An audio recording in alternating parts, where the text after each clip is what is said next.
War అకాడమీకి స్వాగతం. UPSC, TGPSC, APPSC మరియు అన్ని ప్రభుత్వ పరీక్షల తయారీకి మీ నమ్మకమైన గమ్యం.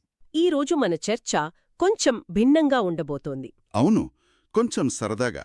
భారతదేశ భూగోళ శాస్త్రానికి సంబంధించిన కొన్ని ప్రశ్నలు, వాటి సమాధానాల లోతుల్లోకి వెళ్దాం. ఒక క్విజ్ లాగా అనుకుందాం. బావుంది. నేను ప్రశ్నలడుగుతుంటాను, మీరు వాటి వెనతున్న అసలు కారణాలు, కథలు కొంచెం విడమర్చి చెప్పండి. మన లక్ష్యం సమాధానాలు బట్టి పట్టడం కాదు, వాటి వెనకున్న తర్కాన్ని అర్థం చేసుకోవడం. మొదలుపెడదామా? తప్పకుండా. ఈ పద్ధతి చాలా బాగుంటుంది. కేవలం ఏది అని కాకుండా ఎందుకు అని తెలుసుకున్నప్పుడే ఆ విషయం మనసులో నిలిచిపోతుంది. అవును. ప్రతి ప్రశ్నను విశ్లేషిద్దాం. ఇది శ్రోతలకు కూడా ఒక కొత్త అనుభూతినిస్తుంది. అయితే మన మొదటి ప్రశ్న భూమి యొక్క అపారమైన శక్తులతో ప్రారంభిద్దాం. ప్రశ్న ఇది: కింది వాటిలో దేనివల్ల సునామీలు రావు? ఆప్షన్లు ఇవి: హరికేన్లు, భూకంపాలు, సముద్ర గర్భంలో భూపాతాలు, అగ్నిపర్వత విస్ఫోటమాలు. ఇది చాలా ఆసక్తికరమైన ప్రశ్న. దీనికి సరైన సమాధానం హరికేన్లు. హరికేన్లా? అవును. ఇక్కడ తేడా చాలా సూక్ష్మంగా ఉంటుంది. సునామీలు అంటే అవి సముద్రం అడుగున, అంటే భూమి పొరలలో జరిగే అతిపెద్ద కదలికల వల్ల వస్తాయి. ఓకే. కాని హరికేన్లు అనేవి వాతావరణానికి సంబంధించినవి, అంటే నీటిపైన ఏర్పడేవి. ఒక నిమిషం, హరికేన్లు కూడా చాలా పెద్ద అలలను సృష్టిస్తాయి కదా, మరి వాటిని సునామీ అనకూడదా? మంచి ప్రశ్న. ఇక్కడే చాలామంది పొరబడతారు. హరికేన్లు సృష్టించే వాటిని తుఫాను ఉప్పెన లేదా స్టార్మ్ సర్జ్ అంటారు. సునామీ వేరు. ఆ రెండిటికీ తేడా ఏంటి? ఒక చిన్న ఉదాహరణతో చెప్తాను. ఒక గిన్నెలో నీళ్లు ఉన్నాయనుకోండి. మీరు గిన్నెపైన గట్టిగా గాలి ఊదితే నీళ్లు కదులుతాయి, అలలొస్తాయి. ఇది హరికేన్ చేసే పని. అవును. కాని అదే గిన్నెను మీరు అడుగునుంచి ఒక్కసారిగా బలంగా నెట్టారనుకోండి, అప్పుడు నీళ్లన్నీ ఒక్కసారిగా పైకి ఎగసి పడతాయి. ఓ, అలాగా. అదే సునామీ. భూకంపాలు, సముద్ర గర్భంలో భూపాతాళాలు, అగ్నిపర్వత విస్ఫోటనాలు సరిగ్గా ఈ రెండో పని చేస్తాయి. అవి నీటి మొత్తాన్ని ఒకేసారి స్థానభ్రంశం చెందిస్తాయి. అందుకే అంత విధ్వంసం. అద్భుతం. ఈ ఉదాహరణతో ఇక ఎప్పటికీ మర్చిపోలేం. భూమి లోపల జరిగే మార్పుల నుండి ఇప్పుడు భూమి ఉపరితలంపైకి వద్దాం. రెండో ప్రశ్న: పడమర వైపు ప్రవహించే నది ఏది? ఆప్షన్లో కావేరీ, నర్మదా, కృష్ణా, గోదావరి. దీనికి సమాధానం నర్మదా. ఇది చాలా ముఖ్యమైన భౌగోళిక విషయం. ఎందుకని? ఎందుకంటే భారతదేశంలోని చాలా పెద్ద నదులు పడమర నుండి తూర్పుకు ప్రవహించి బంగాళాఖాతంలో కలుస్తాయి. మన దక్కన్ పీఠభూమి తూర్పు వైపుకు కొద్దిగా వాలి ఉంటుంది. అవును కదా, గోదావరి, కృష్ణ అన్నీ అటువైపే వెళుతాయి. కరెక్ట్. కాని నర్మదా, తపతి వంటి కొన్ని నదులు మాత్రం భిన్నంగా పడమర వైపు ప్రవహించి అరేబియా సముద్రంలో కలుస్తాయి. దానికి ప్రత్యేక కారణమేమైనా ఉందా? నర్మద ఎందుకు ఈ ప్రవాహానికి వ్యతిరేకంగా వెళ్తోంది? ఖచ్చితంగా ఉంది. నర్మదా ఒక రిఫ్ట్ లోయ గుండా ప్రవహిస్తుంది. రిఫ్ట్ లోయ అంటే? అంటే కొన్ని కోట్ల సంవత్సరాల క్రితం భూమి పొరలు విడిపోయి మధ్యలో ఉన్న భాగం కిందికి కుంగిపోయిందన్నమాట. అలా ఒక లోతైన లోయ ఏర్పడింది. ఓ.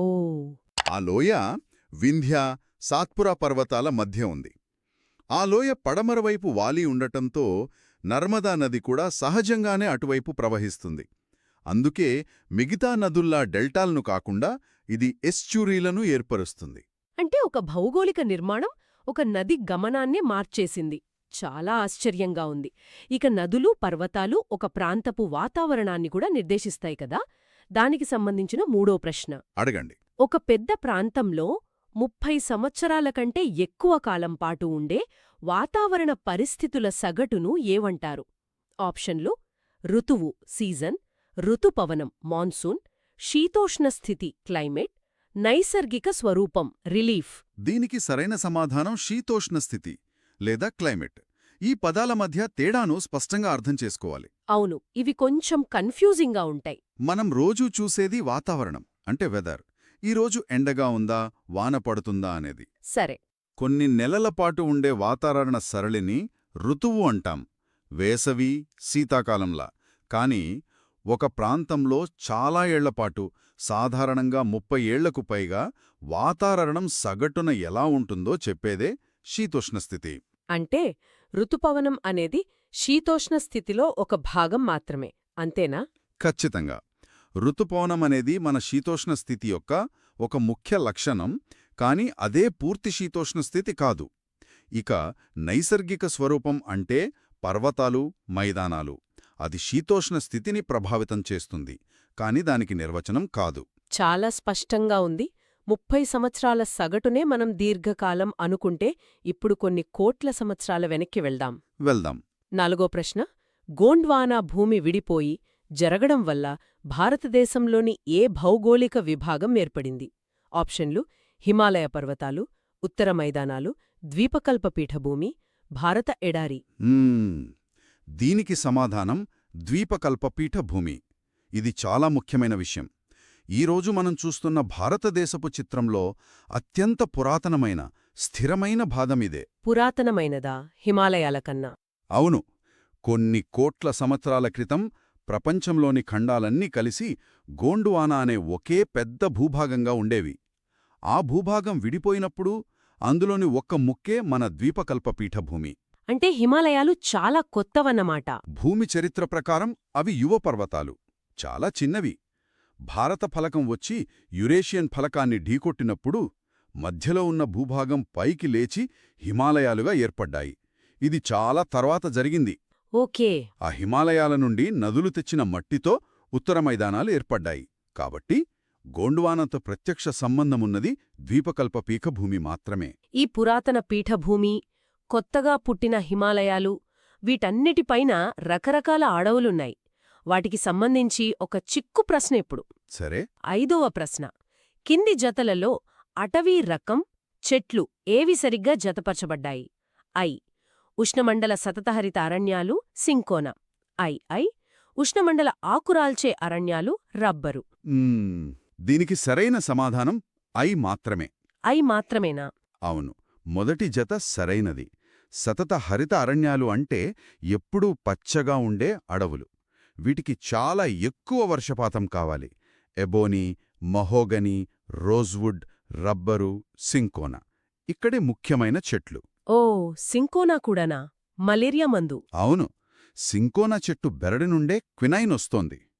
ఇక రెండో జత తప్పు. ఎందుకంటే రబ్బరు చెట్టు సతత హరిత అరణ్యాలకు చెందింది. దానికి అధిక తేమ, వర్షపాతం కావాలి. అంటే అది ఆకురాల్చే అడవుల్లో పెరగదన్నమాట. పెరగదు. ఆకురాల్చే అడవులనే మనం ఋతుపవన అరణ్యాలు అంటాం. టేకు, సాల్, వేప, వెదురు ఇక్కడ ఎక్కువగా కనిపిస్తాయి. అర్థమైంది. అడవుల నుండి ఇప్పుడు ఆకాశాన్ని తాకే శిఖరాల వైపు వెళ్దాం. 6వ ప్రశ్న. కింది హిమాలయ శిఖరాలను వాటి ఎత్తుల ఆరోహణ క్రమంలో, అంటే తక్కువ నుండి ఎక్కువకు అమర్చండి. I. Dhaulagiri, I. Annapurna, IV. Makalu. ఇక్కడ కొంచెం జాగ్రత్తగా ఉండాలి. ఈ శిఖరాల ఎత్తులు చూద్దాం. అన్నపూర్ణ సుమారు 8091 మీటర్లు. 8091. ధౌలగిరి 8167 మీటర్లు. ఇక మఖాలు 8485 మీటర్లు. అంటే అన్నపూర్ణ అన్నిటికన్నా చిన్నది. అవును. కాబట్టి ఆరోహణ క్రమం అన్నపూర్ణ 2, దాని తర్వాత ధౌలగిరి 1, ఆ తర్వాత మకాలు 3.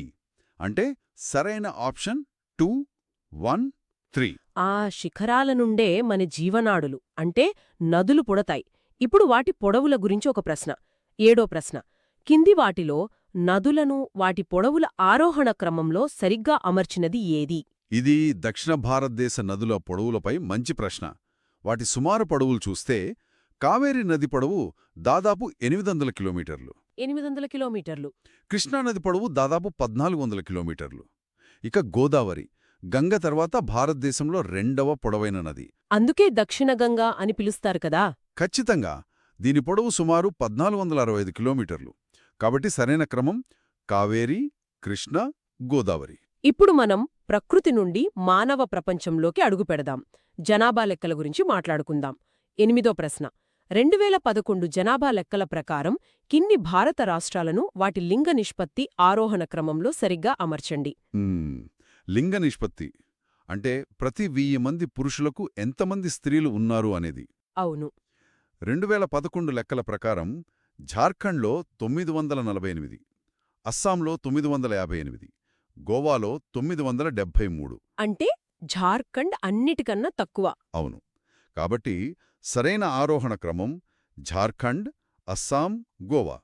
ఈ సంఖ్యలు కేవలం అంకెలు కావు, ఆయా రాష్ట్రాల్లోనే సామాజిక పరిస్థితులను ప్రతిబింబిస్తాయి. నిజమే. ఇక జనాభాకు సంబంధించి మరో ప్రశ్న, 9వ ప్రశ్న. 2011 జనాభా లెక్కల ప్రకారం భారతదేశంలో అత్యధిక జనాభా కలిగిన రాష్ట్రం ఏది? ఇది చాలామందికి తెలిసిన సమాధానమే, ఉత్తరప్రదేశ్. ఉత్తరప్రదేశ్. అవును, 2011 లెక్కల ప్రకారం ఉత్తరప్రదేశ్ జనాభా దాదాపు 20 కోట్లు. అంటే బ్రెజిల్ దేశ జనాభాతో సమానం. మన దేశ జనాభాలో దాదాపు 16.5% మంది ఇక్కడే ఉన్నారు. దాని తర్వాత స్థానంలో మహారాష్ట్ర కదా. అవును, రెండో స్థానంలో 11.23 కోట్లతో మహారాష్ట్ర ఉంది. ఇప్పుడు అక్షరాస్యత గురించి 10వ ప్రశ్న. 2011 జనాభా లెక్కల ప్రకారం కిన్ని భారత రాష్ట్రాలను వాటి అక్షరాస్యత రేటు ఆరోహణ క్రమంలో అమర్చండి. I Maharashtra, I Karnataka, I Tripura. 2011 లెక్కల ప్రకారం ఈ రాష్ట్రాల అక్షరాస్యత శాతాలు: కర్ణాటక 75.36%, 75.36%, మహారాష్ట్ర 82.34%, ఇక త్రిపుర 87.22%. ఓ, త్రిపురలో అంత ఎక్కువుందా? అవును, కాబట్టి సరైన ఆరోహణ క్రమం I-2-3, అంటే కర్ణాటక, మహారాష్ట్ర, త్రిపుర. జనాభా పెరుగుతున్న కొద్దీ ప్రకృతి మీద ఒత్తిడి పెరుగుతుంది. దాన్ని అరికట్టడానికి మన దేశంలో తీసుకున్న కొన్ని చర్యల కాలక్రమంపై ఈ ప్రశ్న. 11వ ప్రశ్న. కింది సంఘటనలను సరైన కాలక్రమంలో, అంటే మొదటి నుండి చివరి వరకు అమర్చండి. ప్రాజెక్ట్ టైగర్ వన్యప్రాణి చట్టం. సరే. ఐ ప్రాజెక్ట్ టైగర్ ప్రారంభం. ఐ భారత వన్యప్రాణి రక్షణ చట్టం అమలు. I3 రక్షిత జాతుల జాబితాలో మొక్కలను చేర్చడం. ఇది పర్యావరణ పరిరక్షణలో మైలురాళ్లకు సంబంధించిన ప్రశ్న. సరైన క్రమం: మొదట భారత వన్యప్రాణి రక్షణ చట్టం I2 1972లో వచ్చింది. 1972. అవును, ఆ చట్టమిచ్చిన ధైర్యంతో అంతరించిపోతున్న పులులను కాపాడటానికి 1973లో ప్రాజెక్ట్ టైగర్ ఐ ప్రారంభమైంది. ఓ, దాని తర్వాతి సంవత్సరమేనా? అవును. ఇక చివరిగా చాలా ఏళ్ల తర్వాత 1991లో మొదటిసారిగా 6 రకాల మొక్కలను కూడా ఈ రక్షిత జాబితాలో చేర్చారు. కాబట్టి సరైన క్రమం 2, 1, 3. వన్యప్రాణుల సంరక్షణ నుండి ఇప్పుడు మనం పండించే పంటల వైపు వద్దాం. 12వ ప్రశ్న. కింది వాటిలో రబీ పంట ఏది? ఆప్షన్లు: పత్తి, వేరుశనగ, ఆవాలు, పుచ్చకాయ. దీనికి సరైన సమాధానం ఆవాలు. ఆవాలు. అవును, భారతదేశంలో ప్రధానంగా 3 పంటల కాలాలుంటాయి. వర్షాకాలంలో విత్తే వాటిని ఖరీఫ్ అంటారు. వరి, పత్తి, వేరుశనగ లాంటివి. ఓకే. శీతాకాలంలో, అంటే అక్టోబర్, డిసెంబర్ మధ్య విత్తి వేసవి మొదట్లో కోసేవాటిని రబీ అంటారు. గోధుమ, బార్లీ, బఠానీలు, ఆవాలు వీటికి ఉదాహరణలు. మరి పుచ్చకాయ? పుచ్చకాయ జైద్ పంట, అంటే ఈ రెండిటి మధ్య ఉండే వేసవికాలంలో పండించేదనమాట. చక్కగా వివరించారు. ఇక పంటలకు నీరు ప్రాణాధారం. ఆ నీటిని నియంత్రించే ఆధునిక దేవాలయాలు, అంటే డ్యాంల గురించి మన చివరి ప్రశ్న. సరే. సర్దార్ సరోవర్ డ్యాం ఏ నదిపై నిర్మించబడింది? ఆప్షన్లు: కావేరీ, మహానది, నర్మదా, సట్లెజ్. సర్దార్ సరోవర్ డ్యాం నర్మదా నదిపై నిర్మించబడింది. నర్మదా మనం మొదట మాట్లాడుకున్న నది. అవును, అదే నదిపై. ఇది గుజరాత్లోని నవగాం వద్ద ఉంది. ఇది దేశంలోని అతిపెద్ద డ్యాంలలో ఒకటి. మిగతా ఆప్షన్లు కూడా ముఖ్యమైనవే. మహానదిపై హిరాకుడ్ డ్యాం, సట్లెజ్ నదిపై భాక్రా నంగల్ డ్యాం ఉన్నాయి. అద్భుతం.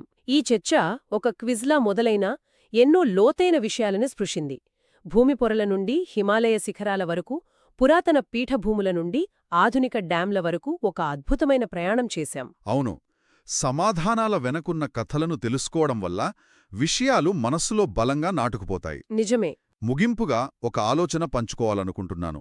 భూగోళశాస్త్రమంటే కేవలం వాస్తవాలను, సంఖ్యలను గుర్తుంచుకోవడం కాదు. అది మన చుట్టూ ఉన్న ప్రపంచంతో మనకున్న సంబంధాన్ని అర్థం చేసుకోవడం.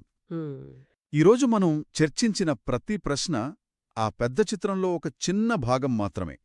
నర్మదా నది ఎందుకు పడమరకు ప్రవహిస్తోంది? సతతహరిత అడవుల్లో ఏ చెట్లు పెరుగుతాయి? లింగ నిష్పత్తి ఏం చెప్తోంది? ఇవన్నీ వేరువేరు ప్రశ్నలు కావు. అన్నీ ఒకదానితో ఒకటి ముడిపడి ఉన్నాయి. అవును, పర్వతాలు, నదులు, శీతోష్ణస్థితి, మొక్కలు, మానవ సమాజం ఇవన్నీ ఎలా ముడిపడి ఉన్నాయో గమనించడమే అసలైన భూగోళశాస్త్రం. ఈ సంబంధాలను మనం గమనించడం మొదలుపెడితే మన పరిసరాలని, మన దేశాన్ని మనం చూసే దృష్టికోణం ఎలా మారుతుందో ఒక్కసారి ఆలోచించ